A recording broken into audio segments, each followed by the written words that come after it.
আমি বলে দিছি ওদের সাথে আর থাকবো না আমি, নয়তো তোমরা পাঠাইবা নয়তো আমি নিজে চলে যাইবো। ঠিক আছে।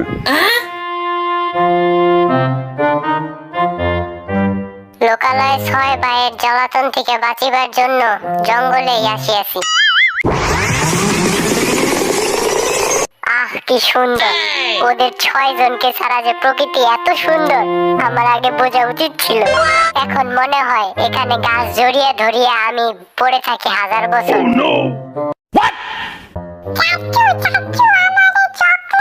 রাতের ওই খাবারটা কি আমার জন্য আনিয়েছো?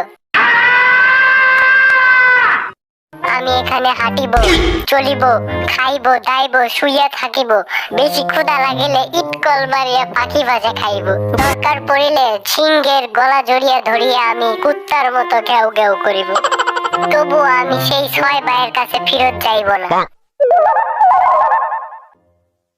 এই বান্দরদের দেখে ওদের কথা মনে পড়িয়া গেল।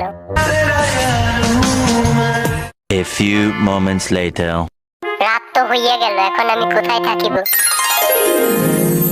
আরে এই সামনের বাড়িটাতে থাকলেই কেমন হয়? এই রাতের মধ্যে তো আর কেউ বাড়ির মালিককে খুঁজতে আসিবে না। আরে বাড়িটা তো অনেক বড় আর অনেক সুন্দর। ঢুকিয়া যায় আল্লাহর নাম করিয়া, যদি মালিককে না পাই তাহলে আজ থেকে বাড়ির মালিক আমি।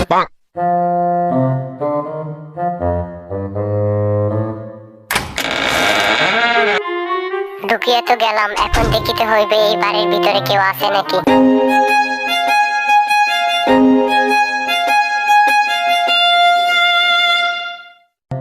কেউ কি আছেন? থাকিলে বলেন, আমি পালাইয়া যাইব। একটা বাড়ির সৌন্দর্য প্রকাশ পায় তার ফ্রিজে। এখন দেখি কতটুকু সৌন্দর্য লুকাইয়া রইয়াছে। আরে এখানে দেখি সৌন্দর্য আর সৌন্দর্য।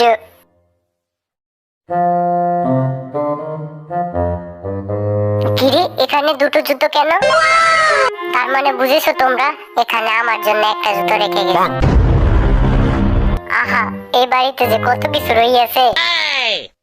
আমার জন্য ফেস মাস্কও রাখিয়াছে। এখন আমি সারাদিন গেম খেলিব আর রূপচর্চা করিব। হা হা হা। কোন মনুষ্য জানি বলিয়াছিল, আপনের চেয়ে পর ভালো, পরের থেকে জঙ্গল ভালো। এখন দেখি সত্যি। আমি ছোটবেলা থেকে এরকম জঙ্গলে থাকাই স্বপ্ন দেখিয়াছি। ওহে জঙ্গল, আমি ধন্য, তোমার চরণে আমাকে আশ্রয় দিয়েছো তার জন্য। দূর মশা।